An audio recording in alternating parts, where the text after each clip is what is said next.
16 minutes past the hour, time for your political ticker with Tim Farley, host of Morning Briefing on Sirius P.O.T.U.S, live from Washington. Tim, we're going to talk about Herman Cain.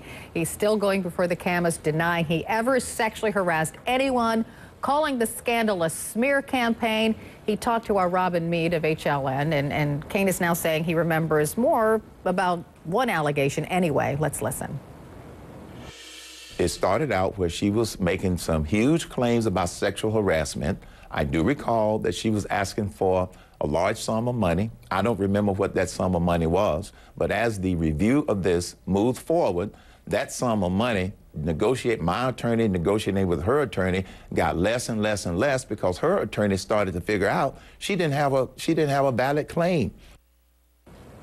So the lawyer for another woman who accuses Cain of sexual harassment says his client is now upset and she wants to speak out and tell her side of the story. But of course, she's barred by that confidentiality agreement. So listen to this conversation with CNN's Anderson Cooper. This is the woman's lawyer talking with Anderson. Let's listen. I have not had any direct contact with the National Restaurant Association. In the interviews I've given, I've suggested that would be the right thing to do so that she can tell her side of the story, since Mr. Cain is telling his side of the story.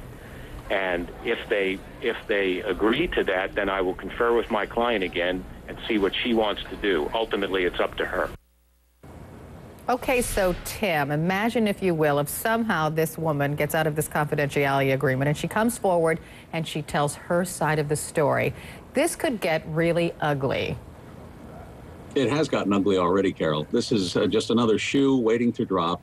And from the beginning, this has been a totally mismanaged embarrassment. It's a neophyte candidate who is frankly groping for answers, if you'll pardon the expression, hasn't found any. He's done things like parse phrases, making distinctions without a difference between things like settlement and agreement. And that kind of syntactic nuance might play well in a courtroom. It does not play well in the court of public opinion. Bottom line for Herman Cain as a candidate, he is a man who has great appeal because he is not a politician. And frankly, he is sounding more and more like a politician every day, and that can't be good for him, Carol.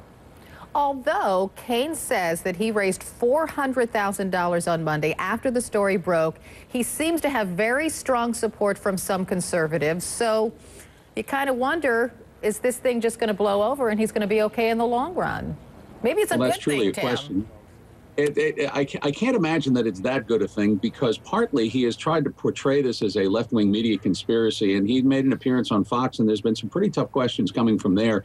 And I'm not sure that Republican lawmakers who we're going to be courting on the Hill today are going to want to get too much associated with him until they find out more details about this. There's even been sort of a playing of the race card, if you will, if you want to go back to hearken to when Clarence Thomas was being confirmed, the high-tech lynching of an uppity black, or playing to the stereotype, that ugly stereotype as the black man as the sexual predator. All of that is an undercurrent. But I can't imagine that the support for Herman Cain, while it may still be very, very strong in some quarters, that it would be actually expanding as a result of this. You may see sort of some circling of the wagons, but I think that core is going to get smaller and smaller if this turns out to be more of an embarrassment. And so far, it has not played well for Herman Cain, in my opinion. Tim Farley, host of Morning Briefing on Sirius P.O.T.U.S Radio. Thanks so much. Thank you. Coming up, what did